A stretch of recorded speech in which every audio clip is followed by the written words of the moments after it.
Hello everyone, welcome to nursing chronicles YouTube channel. आज की इस वीडियो में हम अपकमिंग नर्सिंग ऑफिसर एग्जाम के लिए मल्टीपल चॉइस क्वेश्चन को सॉल्व करेंगे। आज की सीरीज का सबसे फर्स्ट क्वेश्चन है हमारा, what is the most common cardiovascular effect of a gravid uterus on the inferior vena केवा।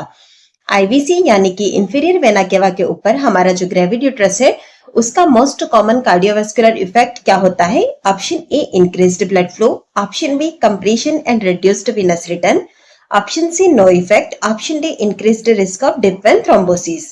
राइट आंसर रहेगा हमारा यहाँ पर compression and reduced venous return. चलिए अब हम इसका रेशनल भी देख लेते हैं।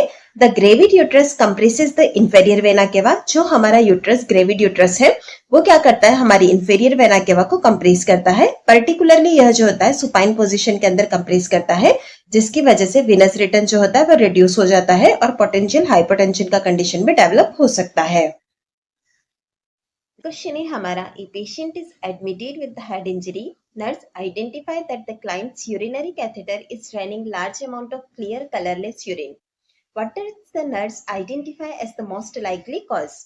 एक पेशेंट है जो कि एडमिट हुआ है हेड इंजरी के साथ में। यहाँ पर नर्स आइडेंटिफाई करती है कि इस क्लाइंट का जो यूरिनरी कैथेटर है वो ड्रेन कर रहा है काफी लार्ज अमाउंट में क्लियर कलरलेस यूरिन। यहाँ पर इस कंडीशन के लिए हमें आइडेंटिफाई करना है कि इसका कॉज क्या हो सकता है। Option A increased serum glucose, option B excess amount of IV fluid, option C deficient renal perfusion, option D inadequate ADH secretions. Right answer है हमारा यहाँ पर option D inadequate ADH secretions। चलिए अब हम इसका रेशनल भी देख लेते हैं। हमारे पास जो क्लाइंट दिया गया था हमारा वो था हेड इंजरी या फिर हेड ट्रोमा वाला। अगर यहाँ पर हेड ट्रोमा या फिर ब्रेन इंजरी हुई है तो उसकी वजह से क्या होता है, जो हाइपोथैलेमस है या फिर जो पोस्टीरियर पिट्यूटरी ग्लैंड है वो भी डैमेज होने के चांसेस होते हैं। अगर यह डैमेज हो रहा है तो इसकी वजह से हमारा जो एंटी डायूरेटिक हार्मोन है एडीएच वो या तो कम होगा या फिर डेफिशिएंसी उसकी हो सकती है। अगर हमारे पास इनफ एडीएच नहीं होगा तो उसकी वजह से क्या होगा, किडनी जो है हमारे यूरिन को कंसेंट्रेट नहीं कर पाएगी और काफी लार्ज अमाउंट में डाइल्यूटेड यूरिन जो होगा प्रोड्यूस होगा।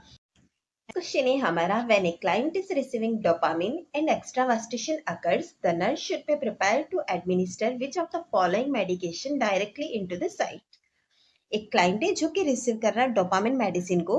यहाँ पर हमें बताया गया कि एक्स्ट्रावास्टेशन हो रहा है, इसकी वजह से यहाँ पर हम उस क्लाइंट को क्या चीज एडमिनिस्टर करने के लिए प्रिपेयर करेंगे और वह जो मेडिकेशन है हमारी वो डायरेक्टली साइट के अंदर हम एडमिनिस्टर करेंगे। Option A soda bicarb, option B phentolamine, option C epinephrine, option D phenylephrine. Right answer है हमारे यहाँ पर ऑप्शन बी फेंटोलामाइन मेडिकेशन जो है उसे हम डायरेक्टली साइट में एडमिनिस्टर करेंगे।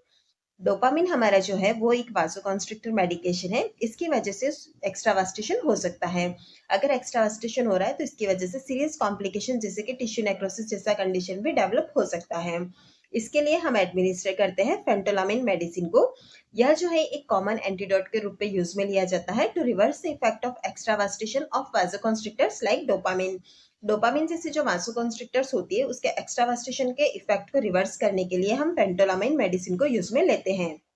नेक्स्ट क्वेश्चन है हमारा, the nurse is assessing a child after circumcision and notes that the circumcised area is red with a small amount of bloody drainage. Which nursing action is most appropriate? एक nurse child को assess कर रही है after सर्कुमेशन procedure के बाद में। यहाँ पर वह नोट करती है कि जो सर्कुमाइज्ड एरिया था वहां पर रेड और small amount of bloody drainage है। यहाँ पर एज ए नर्स हमारा कौन सा नर्सिंग एक्शन जो है वो मोस्ट अप्रोप्रिएट रहेगा।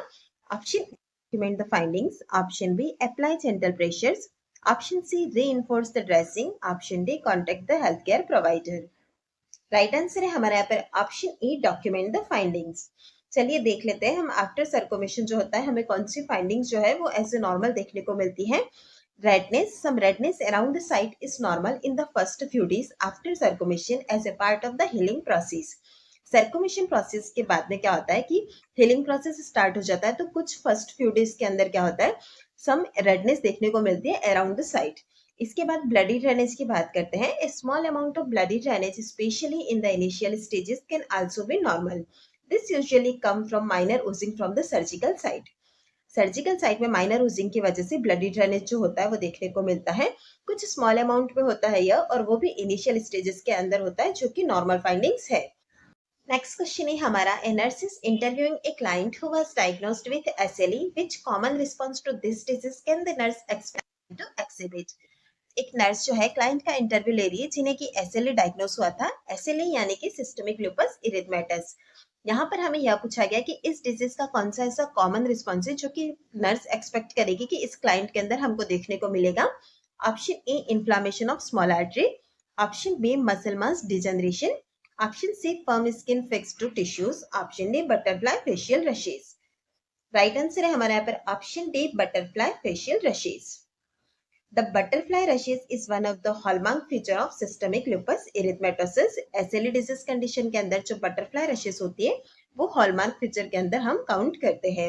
यह जो होती है हमें butterfly rashes देखने को मिलती है across the cheeks और nose। क्वेश्चन है हमारा, a child draw triangle at the age of, child जो होता है वो triangle कौन सी एज में ड्रॉ करता है? Option A 2 year, option B 5 year, option C 4 year, option D 6 year. Right answer है हमारे यहाँ पर ऑप्शन बी 5 ईयर। अगर हम बात करते हैं चिल्ड्रन की तो सर्कल वो ड्रॉ करते हैं 3 इयर्स ऑफ एज में, स्क्वायर ड्रॉ करते हैं 4 इयर्स ऑफ एज में और जो ट्राइंगल होता है वो ड्रॉ करते हैं वो 5 इयर्स की एज में। So option B right answer होगा हमारा यहाँ पर। Can be serious consequences of the salty sweat in cystic fibrosis patient. Cystic fibrosis वाले जो पेशेंट होते हैं उनके अंदर सॉल्टी स्वेट देखने को मिलता है। इसका जो है हमारा सीरियस कॉन्सिक्वेंसेस क्या होगा? Option A, increased risk of dehydration. Option B, enhanced immune response. Option C, lowered blood pressure. Option D, reduced hunger. Right answer है हमारे यहाँ पर ऑप्शन ए। यहाँ पर जो सॉल्टी स्वेट देखने को मिलता है हमें सिस्टिक फाइब्रोसिस, उसकी वजह से जो होता है रिस्क ऑफ डिहाइड्रेशन के चांसेस ज्यादा हो जाते हैं। चलिए इसका रेशनल भी देख लेते हैं। The loss of sodium in chloride through sweat can lead to electrolyte imbalance. Sweat के थ्रू क्या होता है, हमारा सोडियम और क्लोराइड जो होता है वो लॉस होता है जिसकी वजह से इलेक्ट्रोलाइट इम्बैलेंस होगा। अगर इलेक्ट्रोलाइट इम्बैलेंस हो रहा है तो यहाँ पर हमारा रिस्क ऑफ डिहाइड्रेशन जो है वो इंक्रीज हो जाता है और स्पेशली यह हॉट वेदर या फिर विगोरस एक्सरसाइज करते वक्त देखने को मिलता है। नेक्स्ट क्वेश्चन है हमारा, what condition is most commonly associated with strawberry spots on vagina के ऊपर हमें स्ट्रॉबेरी स्पॉट्स देखने को मिल रहे हैं, तो यह कौन सी कंडीशन के साथ मोस्ट कॉमनली एसोसिएट होता है? Option A, bacterial vaginosis. Option B, vulvovaginal candidiasis. Option C, trichomoniasis. Option D, genital herpes. Right answer है हमारे यहाँ पर option C, trichomoniasis. Trichomoniasis disease condition के अंदर जो वेजाइना है उसके ऊपर हमें स्ट्रॉबेरी स्पॉट्स जो होते हैं वो कॉमनली देखने को मिलते हैं। Strawberry spots are typically linked to trichomoniasis, जो कि हमने क्वेश्चन के अंदर भी देखा है। ट्राइकोमोनियासिस के अंदर कॉमनली लिंक्ड होता है स्ट्रॉबेरी स्पॉट्स। ए सेक्सुअली ट्रांसमिटेड इन्फेक्शन, यह जो है हमारा सेक्सुअली ट्रांसमिटेड इन्फेक्शन होता है। इसका जो कॉज है वो है हमारा पैरासाइट ट्राइकोमोनास वेजाइनलिस की वजह से होता है। अगर इसके कैरेक्टराइज की बात करते हैं तो रेड और पैचियल लेशंस भी हमको देखने को मिलते हैं। क्वेश्चन है हमारा, विच treatment is typically recommended for trichomoniasis. Trichomoniasis के लिए कौन सा ऐसा ट्रीटमेंट है जो कि हम रिकमेंड करते हैं? Option A, topical antifungals. Option B, antibiotics. Option C, metronidazole और tinidazole. Option D, antiviral medications. Right answer रहेगा हमारे यहाँ पर ऑप्शन सी, मेट्रोनिडाजोल और टिनिडाजोल। मेट्रोनिडाजोल और tinidazole are the first line treatment for trichomoniasis. Trichomoniasis condition के अंदर ऐसे फर्स्ट लाइन ट्रीटमेंट हम जो यूज में लेते हैं वो मेडिसिन है हमारी, एक तो है मेट्रोनिडाजोल और दूसरी है टिनिडाजोल। यह मेडिसिन इफेक्टिव रहती है इन्फेक्शन को एलिमिनेट करने के लिए, इसीलिए यह जो होती है ट्राइकोमोनियासिस के अंदर फर्स्ट लाइन ट्रीटमेंट के तौर पर यूज में ली जाती है। नेक्स्ट क्वेश्चन है हमारा, A client with chronic kidney disease is prescribed calcium carbonate. The nurse should instruct the client to take the medication with. यहाँ पर हमें CKD यानी कि chronic kidney disease वाला client दिया गया है।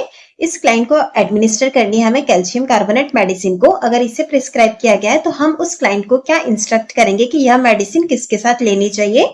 Option A, meals. Option B, milk. Option C, alcohol. Option D, orange juice. Right answer रहेगा हमारे यहाँ पर ऑप्शन कैल्शियम कार्बोनेट को हम क्लाइंट को एडवाइस करते हैं मिल्स के साथ लेने को। उसका क्या रीजन है वो भी देख लेते हैं।